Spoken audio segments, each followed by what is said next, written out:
Ой, балалар, meni tanımay kaldınlar mı? Men adam benesindeki 5 sezim мүшесімін.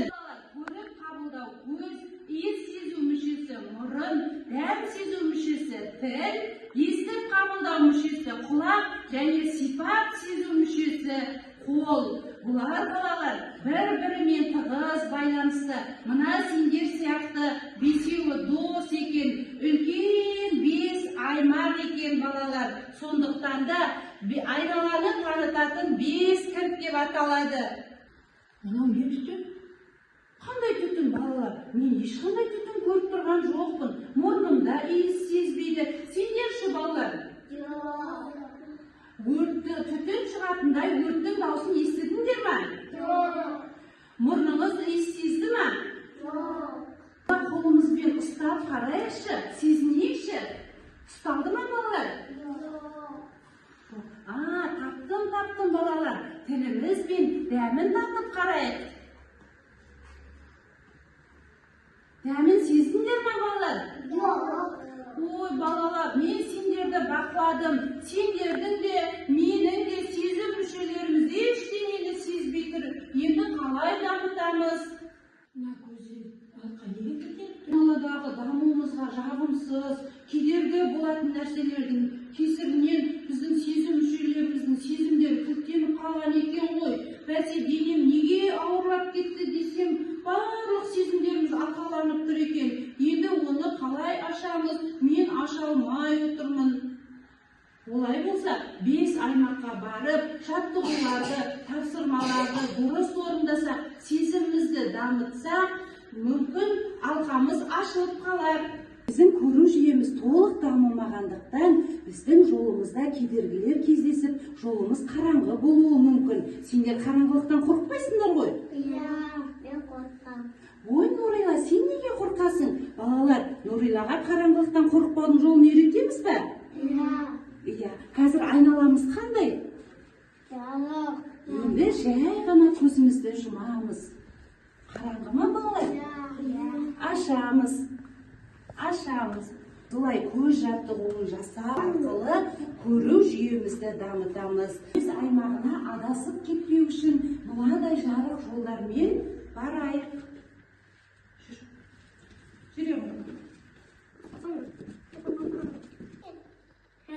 Көз аймағына келіп жеттік. Сендер көздеріңді жақсы көресіңдер ме? Онда көз аймағына менің қара көздерімде ат қояйық. Көз аймағының бізге тапсырмасы балалар, мына барабан бетінде әртүрлі пішін жаттығулар көрсетілген. Барабанды айналдыру арқылы сағат тілі қай пішін жаттығуын көрсетсе, соны көз қозғалысымен жасаймыз. Міне балалар, қараңдаршы, дөңгелек пішін жаттығуын көрсетіп тұр. Енді көзімізді оңға қарай айналдырамыз. Солға қарай айналдырамыз.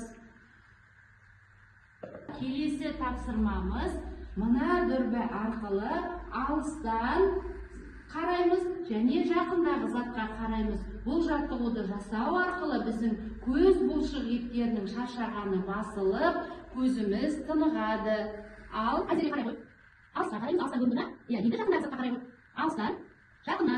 балалар, біз тапсырманы жақсы дұрыс орындадық. Енді көзіміздің арқасын ашып қарайық. Ой, балалар, ашылмай жатыр.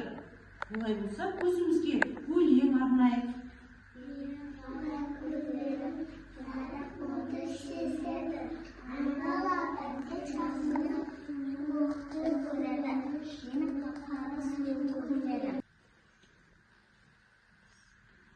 Алақай, балалар, көзіміз ашылды.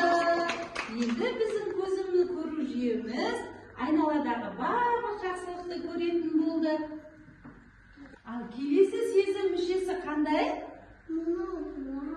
Мұрын, дұрыс айтасың. Олай болса, мына әдемі гүлдер жолымен үшкір мұрын аймағына барайық.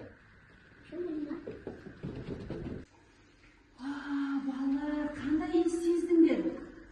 Ештеңе сезген жоқпыз. Біздің сезбей қалыпты. Олай болса, үшкір мұрын тапсырмасын орындайық балалар.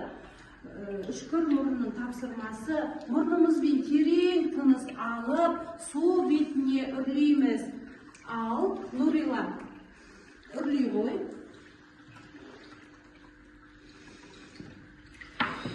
Үрлейміз балалар.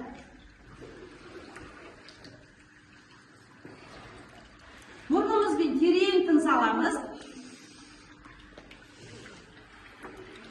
Жарайсыңдар балалар.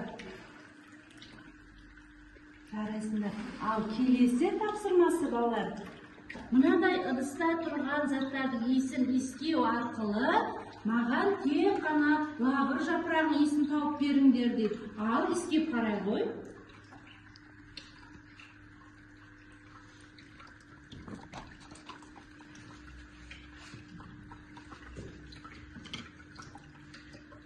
Иіс сездіңдер ме балалар? Жапырағының иісін таппадық па? Жарайсың мәде, лавыр жапырағының иісі ма? Міне үшкір мұрын. Сенің лавыр жапырағының иісін тауып, біздің балалар тапсырманы жақсы орындады. Енді алқамыз ашып қарайық. Жарайсыңдар балалар, біз тапсырманы дұрыс орындадық. Ал енді біздің мұрнымыз кез келген иісті сезіп, оны ажырататын болады. Ендеше мына біздің алманың иістері қандай тамаша. Иіскеп қараңдаршы балалар. Иісін сездіңдер ме балалар? Иә, біз иісті сездік. Балалар, иіс сезу мүшеміздің алқасы ашылды. Енді табиғат аясында таза ауамен тыныс алып, отырып демаламыз. Балалар, табиғаттың иісі, таза ауасы қандай тамаша. Су бұлағының сылдырлаған дауысы өте керемет. Балалар, қандай дыбыс естідіңдер? Ненің дыбысы балалар? Қандай бір дыбыс естідіңдер ме? Олай болса, біздің естіп қабылдау құлақ аймағына өзіміздің тақпағымызды айтып барайықшы балалар. Жүре ғой, қыздар. Естимісің құлағым?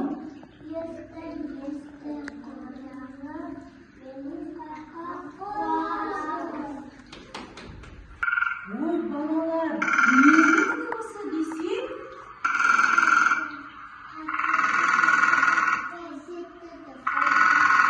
Қасиетті құсымыз тоқылдақтың дауысы екен ғой балалар. Қарайсыңдар. Бұл қатты дыбысты біз қай мүшемізбен естиміз?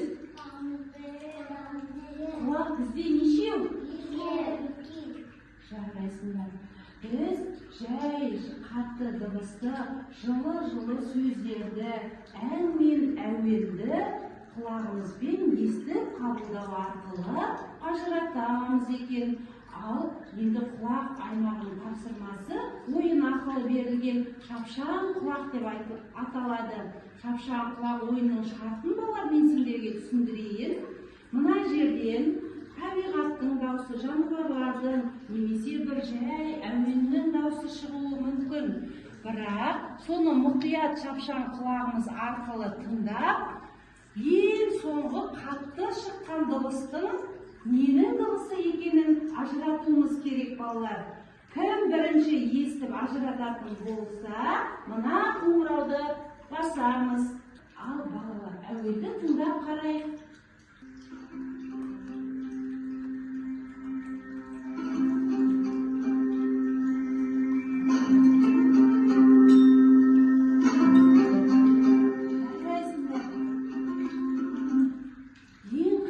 Дыбыс ненің дауысы? Домбыраның дауысы екен. Ал енді құлақ аймағын мұқият қарайықшы балалар. Домбыра біздің құлақ аймағында бар ма?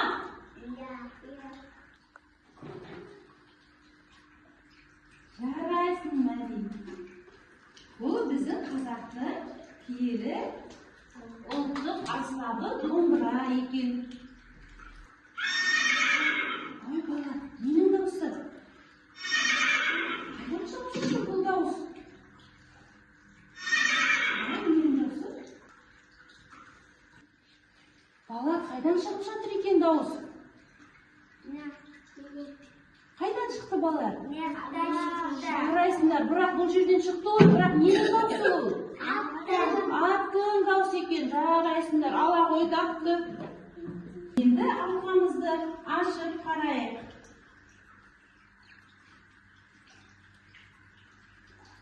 Жарайсыңдар балалар.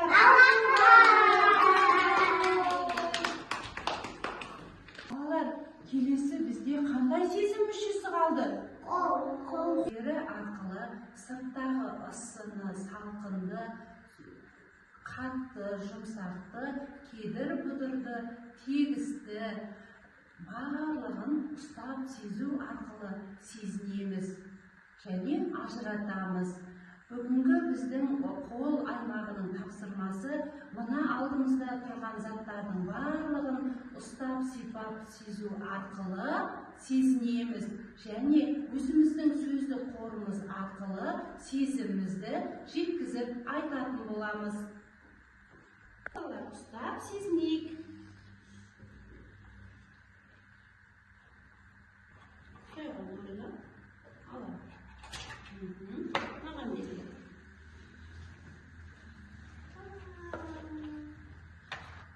Ұстап сезіндік пе балалар?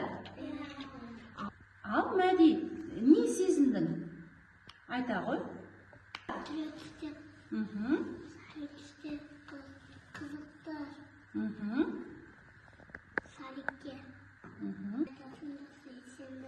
Жарайсың. Ал Ақназар айта ғой. Жұмсақ, қатты, тегіс, кедір-бұдыр. Біз тапсырманы дұрыс орындадық балалар. Алқамыз ашылды. Мәди, сен соңғы тапсырманы орындауға бармайсың ба? Неге? Олай болса, сенің қарныңды тойдырудың жолын біз білеміз балалар, солай ма?